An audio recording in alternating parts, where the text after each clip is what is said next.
porque además de lo que nos enteramos, horas después, es que llega...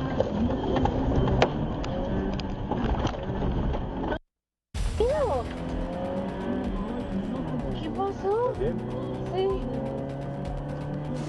Vean nada más que sustazo el que se llevó esta pareja durante un intento de asalto en la carretera México-Cuernavaca. Todo esto en la zona de Tres Marías. Una camioneta, como estamos viendo en las imágenes, les cerró el paso. Al momento se bajaron 3 hombres fuertemente armados. Afortunadamente el conductor supo reaccionar con mucha pericia y huyó del lugar, aceleró y así los dejó atrás. Afortunadamente no hubo disparos, hay que decirlo. Se trataría de una banda dedicada al robo de automóviles.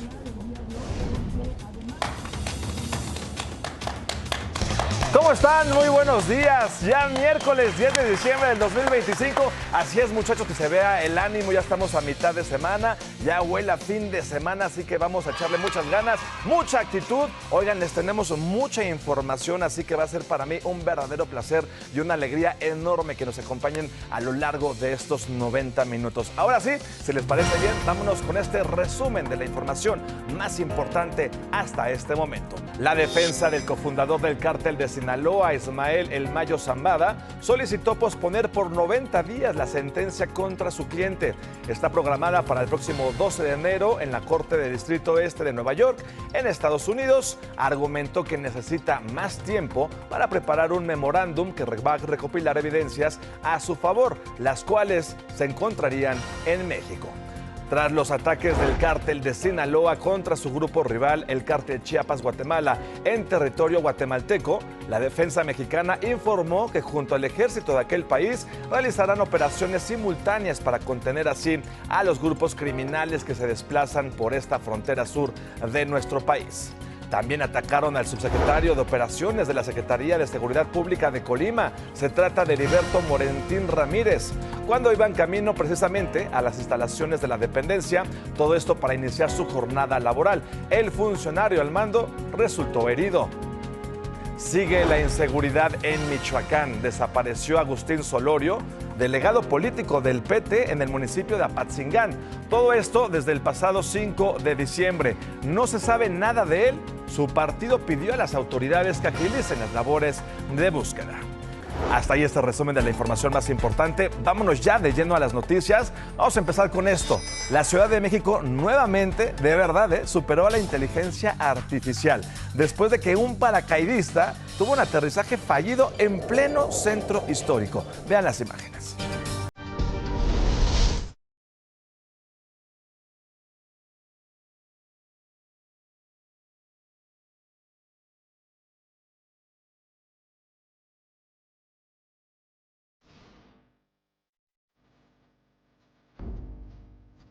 Y bueno, estas imágenes rápidamente le dieron la vuelta a las redes sociales. Ya hay más información al respecto. Este incidente fue captado por una cámara de vigilancia del C5 la madrugada de ayer en el cruce de las avenidas Valderas y Juárez, en la alcaldía Cuauhtémoc, aquí en el centro histórico de esta ciudad. Luego de quedar atorado, como estamos viendo, en un semáforo, otras personas llegan rápidamente y ayudaron a este hombre a retirar el paracaídas. Tras varios intentos, lograron zafarlo. En ese momento, una patrulla de seguridad ciudadana llegó a este lugar. Por fortuna, no hubo personas lesionadas. Esto pudo haber sido muy grave.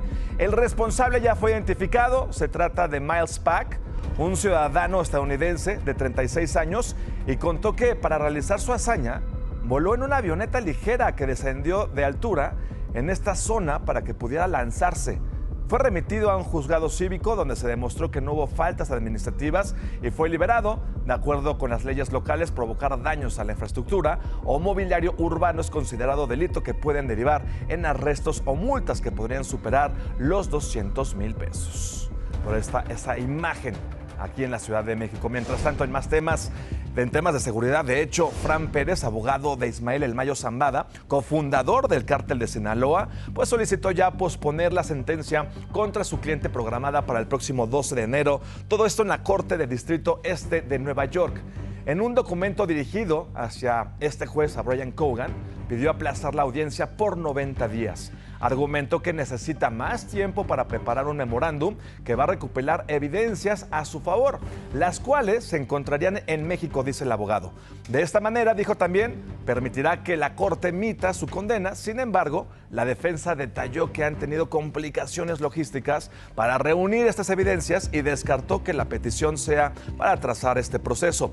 Hay que recordar que este ex líder del cártel Sinaloa se declaró culpable en agosto de cargos de narcotráfico, tras lograr un acuerdo con los fiscales estadounidenses a cambio de no recibir la pena de muerte. Estaremos muy al pendiente de toda esta situación. Oigan, y ya que estamos hablando de estos temas, quien ya consiguió una prórroga fue Servando Gómez Latuta. ¿Se acuerdan de él? El ex líder de la familia michoacana, ahí lo estamos viendo en pantalla. Su audiencia en una corte de Nueva York estaba programada para ayer, pero ¿qué creen? El juez autorizó posponerla hasta el próximo 17 de marzo del 2026. Todo esto ante la posibilidad de que haya un acuerdo entre la Fiscalía y el capo mexicano. Y vamos a seguir hablando de narcotraficantes, así es. Estados Unidos y México intercambiaron prisioneros, así es, de nueva cuenta. El Departamento de Justicia informó que el 5 de diciembre entregó a 14 mexicanos que cumplían condenas por tráfico de armas y drogas en suelo estadounidense. En tanto, el gobierno de nuestro país, el gobierno mexicano, envió a 4 norteamericanos que cumplían condenas por los mismos delitos. Las autoridades estadounidenses reportaron que los 14 connacionales cuya identidad se reservó, solicitaron ser transferidos. La operación se realizó bajo tratado internacional de transferencia de prisioneros. Es la tercera en su tipo en lo que va de este 2025, que prácticamente ya se nos fue de las manos.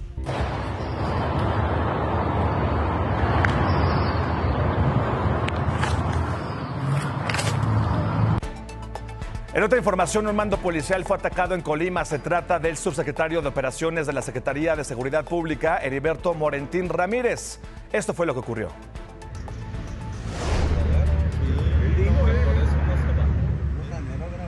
Como atacaron a balazos a este funcionario a plena luz del día en la capital del estado. Iba de camino a las instalaciones de la dependencia, todo esto para iniciar su jornada. La camioneta recibió al menos 20 disparos y Morentín Ramírez sí resultó lesionado, aunque está fuera de peligro afortunadamente. Un par de horas después del ataque, un hombre fue detenido. Las autoridades siguen recabando información para detener a otros involucrados. Oigan, ayer también les informaba de este último minuto. El secretario de Seguridad, Omar García Harfuch, reveló más detalles de la camioneta que explotó en la policía comunitaria de Coahuayana, esto en Michoacán. Y que, como ustedes saben, aquí les informábamos, dejó 5 personas muertas. Descartó que se haya tratado de terrorismo. Dijo que fue por una pelea entre líderes de 2 grupos delictivos que se disputan el control de la región. Uno afín al cártel Jalisco Nueva Generación y otro a Cárteles Unidos. Y también dijo que no se trató de un coche bomba que hayan dejado ahí estacionado, sino que explotó con los 2 tripulantes a bordo.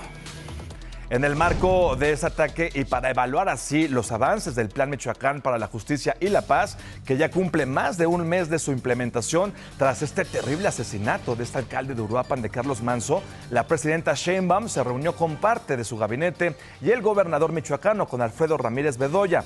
Tras el encuentro no hubo ninguna postura. El mandatario estatal solo compartió una foto con Sheinbaum y destacó que se contempla, pues así, la situación de la creación de 5 universidades, Rosario Castellanos, 10 nuevos planteles de bachillerato y la ampliación de 60 planteles más. En otras noticias, a pesar de ese plan y los operativos de seguridad, siguen las desapariciones. Terrible lo que está ocurriendo, como es el caso de Agustín Solorio, quien es delegado político del PT en el municipio de Apatzingán. Esto se los platicaba al inicio del programa. Desde el 5 de diciembre se desconoce su paradero y aunque ya hay una ficha de búsqueda emitida por la Fiscalía Estatal, no hay noticias de él.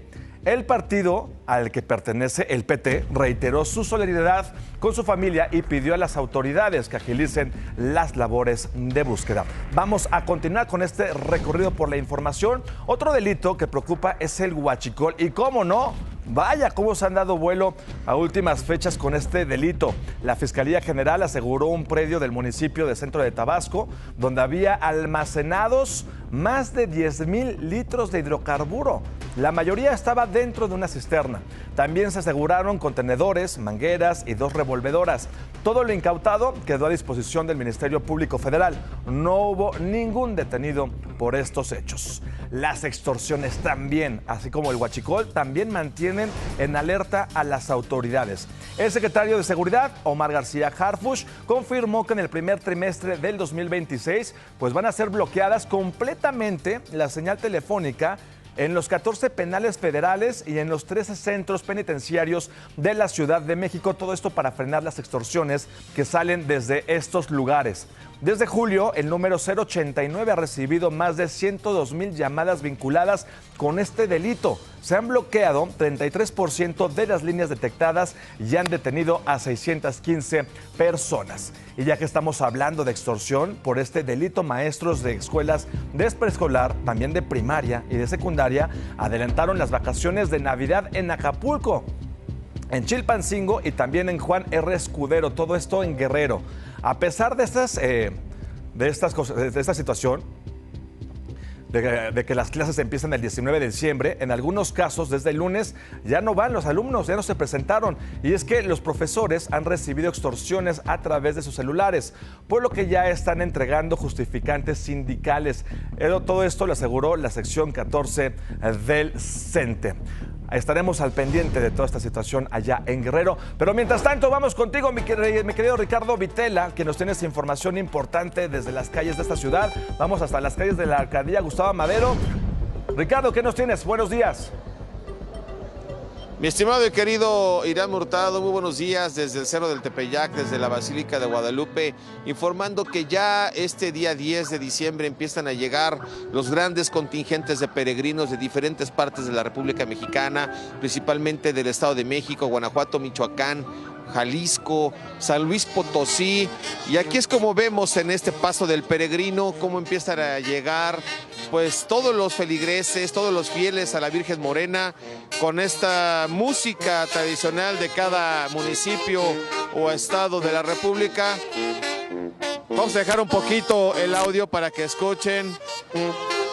Con esta entonación de la guadalupana van entrando los peregrinos hacia la Basílica de Guadalupe. Y bueno, pues el operativo por parte de las autoridades de la alcaldía de Gustavo Madero, el resguardo por parte de la policía, servicios médicos, van a estar en este punto ya pendientes, la zona de la Casa del Peregrino, y que tengan precaución porque las calles que convergen ya hacia la calzada de Guadalupe, en este punto también de la calzada de los Misterios, van a estar ya cerradas, únicamente el tránsito va a ser local y peatonal por todos los peregrinos que están ingresando. Es el grueso de las imágenes de Elías Mateos que te da cuenta de cuántos están ingresando ya hacia el atrio de esta principal, de este templo importante de la Virgen Morena, la patrona de México, mi estimado Irán. Exactamente, pues ya los peregrinos y demás visitantes, pues abarrotando las inmediaciones de la villa.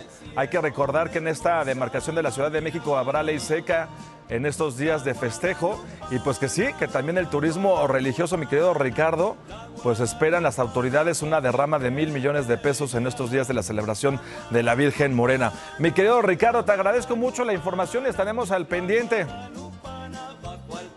Importantísimo lo que acabas de comentar, y también es un evento internacional, y también, bueno, pues los comercios están también a tope. Aquí pueden, pues de alguna manera comprar cualquier tipo de medallita, recuerdo de la visita aquí a la villa, a la Basílica de Guadalupe.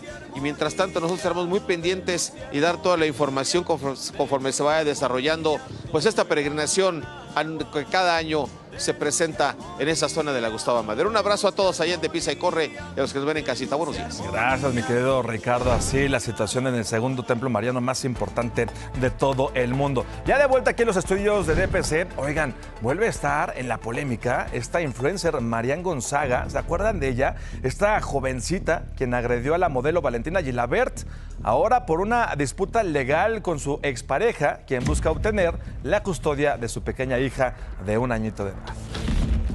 Emma, en 3 meses y me acabo de enterar que tu papá me puso el cuerno, güey. 5 meses después de recuperar su libertad, Marian Gonzaga, la joven influencer que estuvo en el centro de un mediático caso de violencia, vuelve a estar envuelta en una polémica legal. Ahora por la custodia de su hija Emma, de apenas 1 año. Voy a preguntar cómo te llamas. llamas? ¿Cómo te llamas? Me encanta que hueles a puro Dolce Gabbana. Marianne fue detenida el pasado 4 de febrero acusada de acuchillar 15 veces a la modelo Valentina Gilabert, quien estaba en una cita con José Manuel Becerrit Said, exnovio de la influencer y padre de la menor. Tenía 17 años cuando ingresó al centro de internamiento, donde permaneció 5 meses. Durante ese periodo, José obtuvo la guarda y custodia temporal. La familia de José afirma que todo cambió en octubre, cuando Marianne quedó libre. Aseguran que la joven acusó a José de violencia, pidió medidas de protección y que esa misma noche policías armados llegaron a su casa y se llevaron a la menor. Desde entonces, Emma vive con su madre en Cancún. Emma tenía, yo creo que aproximadamente un mes, y él está burlándose de que Emma tenía reflujo de leche materna en su cara. Realmente, mientras yo estaba en el centro, la familia paterna le compartía a mi mamá algunas fotos y videos de Emma, y en esas fotos y videos que le pasaban a mi mamá se puede ver con moretones, rasguños, chipotes. Mientras la familia paterna dice que Marianne no es apta y que solo usa a la niña para generar contenido, Marianne ha publicado presunta evidencia en su contra: uso de armas de fuego, supuestos casos de violencia contra Emma, falta de pago de pensión y mensajes donde presuntamente él le pedía abortar. Él fue la primera persona que, cuando nos enteramos que Emma iba a nacer, se negaba a tenerla porque decía que se iba a joder la vida. La verdad es que de lo mucho que ha sacado Marianne, eso puedo decir que sí es verdad. Yo tenía mucho miedo, estaba muy estresado, no sabía si mi familia me iba a apoyar. Cuando Jota solamente me transfería 224 pesos sin concepto, pañales Emma, 224 pesos, y para los pañales más baratos me alcanzaba.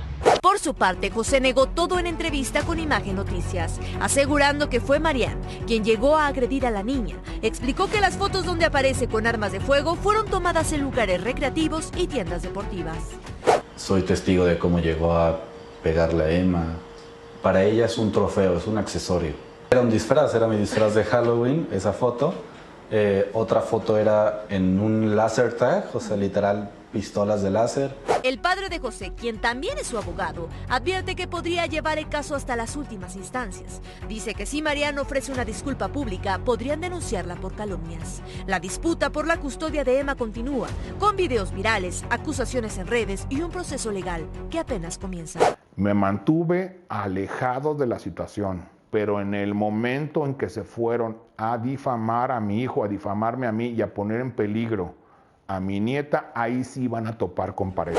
Te informó Kena Uribe.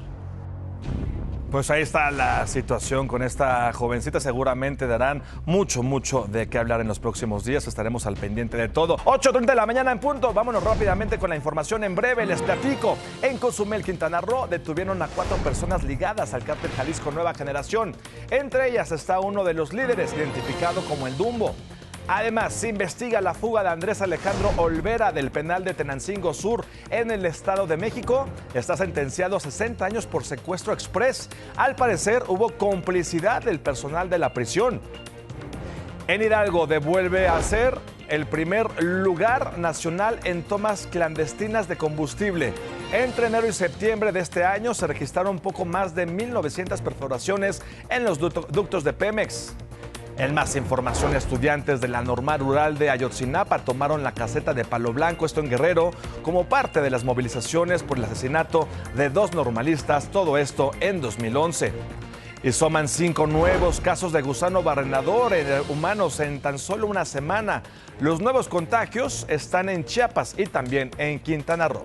En más información de nuestro país, el Senado pospuso hasta febrero del 2026 la discusión del dictamen Jueces sin Rostro, que busca cuidar la identidad de magistrados que llevan casos de narcotráfico.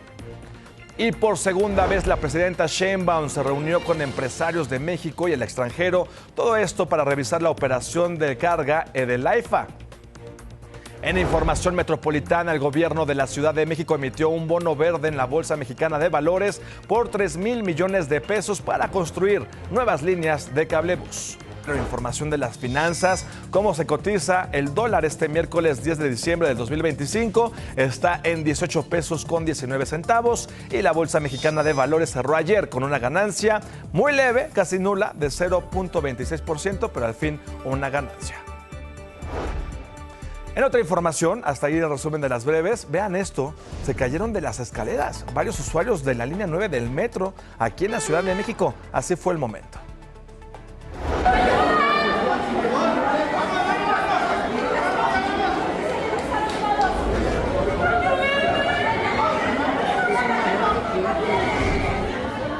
Y fueron 12 los usuarios lesionados, 3 de ellos tuvieron que ser trasladados a un hospital.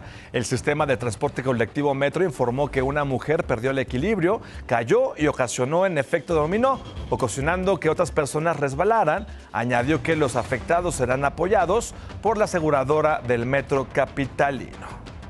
Eso es la versión de lo que dicen en el metro, aunque hay usuarios que dicen que las escaleras fueron las que habrían fallado. Y miren estas imágenes, pescadores en costas de Colima captaron a un par de orcas, así es, nadando muy cerquita de su embarcación. Ahí está, orcas parte 2, Manzanillo, Colima, mira. Oh, mira nada más, mira, chulada de animales, mira nada más. Así es, chulada de postal que nos regalaron estos pescadores. El video muestra con claridad a estas orcas muy cerca de los pescadores, quienes dijeron que fue un momento único y difícil de olvidar. Ellos estaban concentrados en sus actividades diarias cuando de pronto las dos enormes siluetas negras sumergieron y emergieron junto a su embarcación, obligándolos a detener el motor y observar el bello momento, y así lo contemplaron y así no lo compartieron. Gracias a todos los pescadores allá en Colima. Mientras tanto, les platico rápidamente que el marchista mexicano y medallista olímpico Carlos Mercenario visitó ayer el Hospital Ángeles Zacoxpa, ofreció una plática motivacional a los profesionales de la salud. Dijo que la vida de un deportista es muy semejante a la de un médico, pues ambos deben tener disciplina y entrenarse constantemente, a veces sin descanso. Y tiene mucha razón, ¿eh?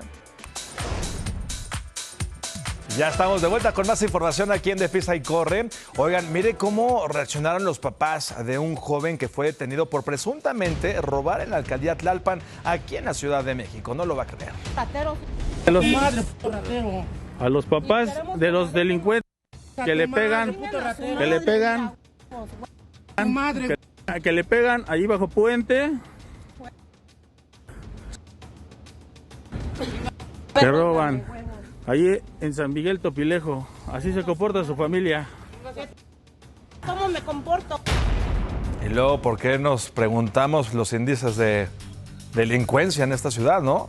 El policía grabó a los papás del presunto delincuente para dejar testigo de su comportamiento ofensivo y de que estaban entorpeciendo su presentación ante el Ministerio Público y así estaban encubriendo a su hijo. ¿Qué tal? A los papás de los Arrancó la primera audiencia contra el exgobernador de Chihuahua, contra César Duarte. Todo esto en los juzgados de Almoloya de Juárez, donde la Fiscalía General lo acusó de lavar 73.9 millones de pesos, ahí nomás, presuntamente desviados durante su gobierno mediante empresas ganaderas vinculadas a él y a su esposa. El Ministerio Público presentó dictámenes fiscales, transferencias bancarias y convenios que habrían simulado apoyos al sector ganadero para después mover el dinerito a cuentas personales, ¿cómo no? Una jueza federal le dictó prisión preventiva justificada.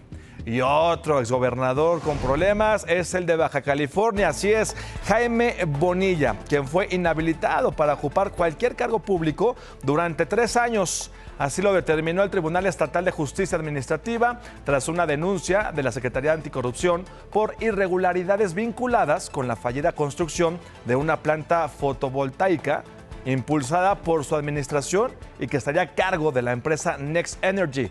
Pero ojo que Bonilla todavía puede impugnar esta resolución. Así los dimes y diretes de los gobernadores y exgobernadores de este país. Mientras tanto, en Estados Unidos, Eva García de Joaquín, madre del líder de la Iglesia de la Luz del Mundo, de Nazón Joaquín García, ofreció $5 millones. Todo esto para llevar su proceso en libertad. Pues ¿de dónde obtienen tanto dinero? $5 millones. Hay que recordar que ambos fueron acusados de delincuencia organizada y tráfico sexual. Su defensa pidió a una jueza de Nueva York considerar la fianza, argumentando el estado de salud de la mujer de 80 años que fue detenida en agosto en Los Ángeles, California, y enviada a una prisión de Nueva Jersey. Ayer también aquí en este mismo espacio le informaba sobre los ataques armados del cártel de Sinaloa contra el grupo rival Cártel Chiapas Guatemala en la zona de Huehuetenango, en la nación centroamericana, así es, en Guatemala. Durante el enfrentamiento, un militar de aquel país resultó herido. Al respecto, la defensa informó que junto al ejército guatemalteco, pues van a realizar operaciones simultáneas en conjunto para contener a los grupos criminales que se desplazan en la zona fronteriza de ambos países.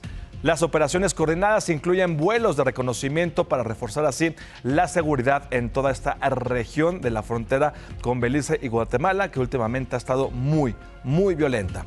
Y hablando de violencia, Reporteros Sin Fronteras documentó que en lo que va del año, 67 periodistas fueron asesinados en todo el mundo. De acuerdo con su informe anual, México fue el segundo país más peligroso para los profesionales de los medios de comunicación, con 9 asesinatos, solo por debajo de Palestina, que sabemos está en guerra, que registró 29 muertes tras los ataques de Israel a la Franja de Gaza. En tanto, Sudán y Ucrania contabilizaron 4 y 3 respectivamente. Entre las víctimas de nuestro país se encuentran los periodistas Cayetano de Jesús Guerrero, Cristian Uriel Martínez, Raúl Irán Villarreal, así como Melvin García, Miguel Ángel Beltrán y Salomón Ordóñez. El balance arrojó que en nuestro país el cártel Jalisco Nueva Generación se convirtió en el peor depredador de la prensa. Así la situación en México. Y vamos con información del clima porque no nos da tregua a nuestro país. ¡Qué frillazo! El Frente Frío número 19 ocasionó intensas lluvias en Chiapas, lo que provocó deslaves en cerros y desbordamientos de ríos en al menos 7 municipios del norte, entre ellos Pichucalco, Ocosingo, Tila y Salto de Agua. En este último, la crecida de un río en el ejido Jerusalén bloqueó la circulación en el puente que cruza la comunidad. Vea el nivel y fuerza del agua en el río Chacamax, de esto de Palenque. Así, en pleno diciembre, vea el tormentón. El video fue tomado desde el Hotel Nututún. Mientras que en Tila se registraron derrumbes que afectaron calles y casas en la comunidad de Petalcingo. Lamentablemente, ahí se reportó la muerte de una joven de tan solo 19 años que fue arrastrada por el río de la localidad. Tabasco tampoco se ha librado de las fuertes lluvias de los últimos días. Las zonas serranas son las más afectadas también por desbordamientos de ríos y deslaves. Lamentablemente, en el municipio de Teapa, 2 hombres de 35 y 45 años están desaparecidos tras intentar cruzar el río Puyaquetengo. Y ya que estamos hablando de estos temas, vámonos a ver el clima para ver cómo nos va a pintar en este miércoles ya 10 de diciembre. Pues sí, vamos a continuar con frío. Saquen la chamarra, saquen la cobija de tigre, porque el Frente Frío número 19, con características de estacionario, va a originar lluvias fuertes en Chiapas, en Quintana Roo, Campeche y Yucatán, en todo el sudeste mexicano. Para la Ciudad de México, una máxima de 23 grados, una mínima de 10. La probabilidad de lluvia, pues no lave el coche, no tienda la ropa, porque va a ser de 75%. Ya estamos de vuelta con más información aquí en DPCN. Gracias por continuar con nosotros. Esto se los adelantaba antes de la pausa comercial. Aquí le hemos dado puntual seguimiento en exclusiva a lo que sucede en la Academia Esparta de Sayula, en Jalisco, en donde padres de familia de estos jóvenes denuncian que sus hijos sufrieron presuntos maltratos físicos, psicológicos y hasta sexuales. Platicamos en exclusiva con otro padre afectado que tuvo que pagar 100,000 pesos para poder recuperar a su hijo.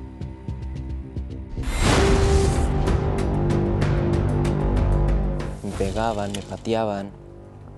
Cuando estábamos dormidos a veces, pues me llegaron a patear, me mojaban para despertarme. Una denuncia más se suma a los señalamientos en contra de la Academia Militarizada Esparta de Sayula, Jalisco, en donde aseguran que los estudiantes son sometidos a presuntos maltratos físicos, psicológicos y sexuales. Le privaban de alimentos, no tenía derecho a dormir en cama, dormía en el piso. Mi hijo decía que dormía sobre una toalla para que no fuese tan duro. Uno de los padres de familia denuncia que su hijo recibía supuestos castigos que iban desde no dormir hasta obligarlo a pelear con otros estudiantes. Le hacían llaves para inmovilizarlos, les pegaban pues, a patadas, golpes o temas psicológicos. Mi hijo regresó con moretones, hay evidencias de ellos en su parte de pecho o espalda. El cambio tan drástico en el físico de su hijo fue la señal de alerta.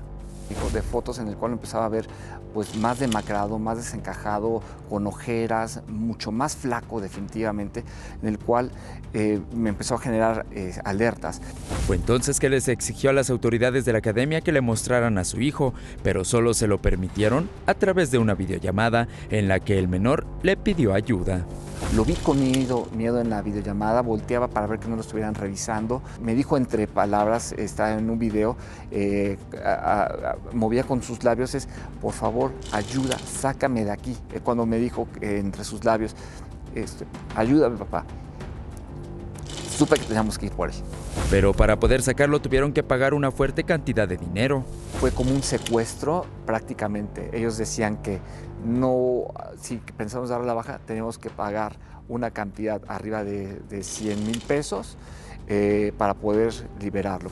Afortunadamente su hijo ya se encuentra a salvo en su casa, pero aún enfrenta los daños psicológicos que la escuela militarizada le dejó. Tengo traumas, eso lo estoy trabajando ahorita, pero aún sigo teniendo traumas, tengo pesadillas, aún tengo miedo y eso lo estoy intentando curar, pero eso me está costando.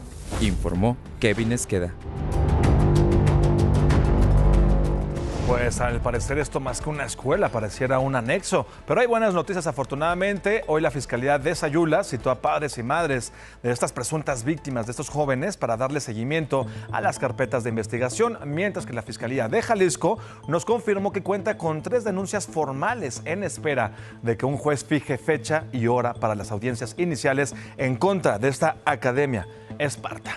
Vamos a dejar Jalisco, vámonos ahora a Chihuahua porque ya destacaron en la Navidad mexicana en el Vaticano con la participación de la gobernadora Maru Campos y por primera vez pueblos originarios.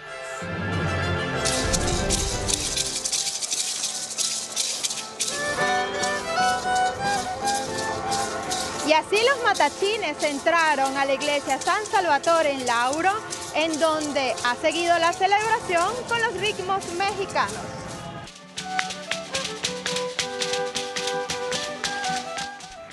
Fue cuatro danzones que danzamos.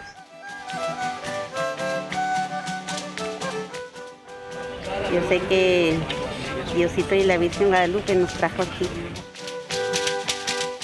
Es la primera vez que la tarahumara se hace presente en Roma y para nosotros es decirle al mundo que existimos, que estamos en resistencia ante tanta situación de violencia y que esto llena de esperanza a la comunidad.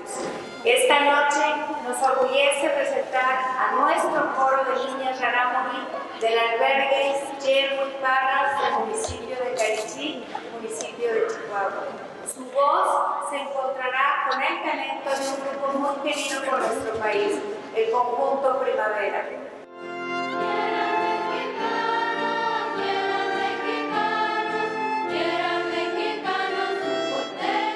Son diferentes de diferentes municipios, son 5 municipios diferentes.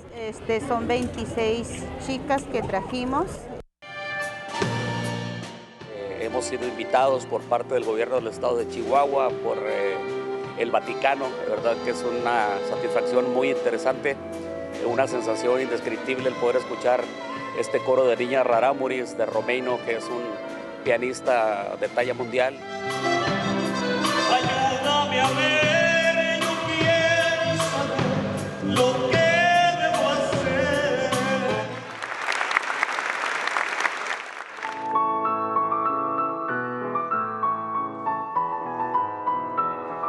Es la tercera vez que estoy aquí en este hermoso país, lo que es Roma, Italia, entonces pues muy contento de esta gran experiencia.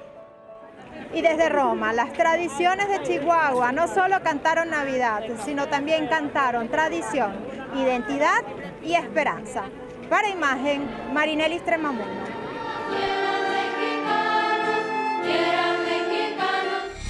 Vámonos contigo, mi querido Sajid, quien aprovechó para ir a conocer una tienda muy especial. Está en Santiago Cuautlapan, en el municipio de Texcoco del Estado de México, y se llama La Joya de Doña Mari y tiene casi 50 años de existir. Esta es su historia. Así es, por ahí dicen que el que tiene tienda, que la tienda. ¿Quieres saber de qué se trata? ¡Vámonos! Don Luis, ¿cómo le va? Bien, gracias a Dios y a la Santísima Virgen. Toda una vida ya aquí en esta tiendita. Pues toda una vida ya, desde hace 48 años ya llevo aquí en esta tienda. ¿Y antes a qué se dedicaba? A trabajar el campo, 1911. Me pagaba $1 diario. Ahorita con $1, ¿para qué me alcanza en la tiendita? Pues para un chuchuluco. ¿Y Mari quién es? Le puse Mari porque era mi esposa. Entonces básicamente ella era la joya también, ¿no? Pues para mí sí, para todos era la joya porque una mujer muy linda. ¿Eres la tremenda Ceci? Así es, aquí esperando a mis clientes que lleguen a visitarnos y que vengan a tomarse unas frías. Luego tú con el vicio. Bueno, ahorita para los tiempos de calores. Y le doy gracias a Dios que mi papá todavía le pido opinión en cuanto a los costos, a los precios, y todavía firme me dice esto, saca el otro, hazle así, porque mi mamá también siempre fue muy luchona para sacar adelante este negocio. Doña Mari, la famosa Doña Mari, porque siempre era pues espléndida con toda la gente. Mucha bondad tenía mi mamá. ¿Cuál es tu producto favorito de Bimbo? Las rebanadas de Bimbo o los bimbuñuelos. Quítate mochas con uno. Órale, pues sí. Por los siglos de los siglos, amén. Aquí nos esperamos, chicos. Bueno, regresamos allá al estudio. A ver, dame a mí que no me tocó. El que tiene tienda, que la tienda, y no que la venda. Yo voté por ti. Yo también voté por mí.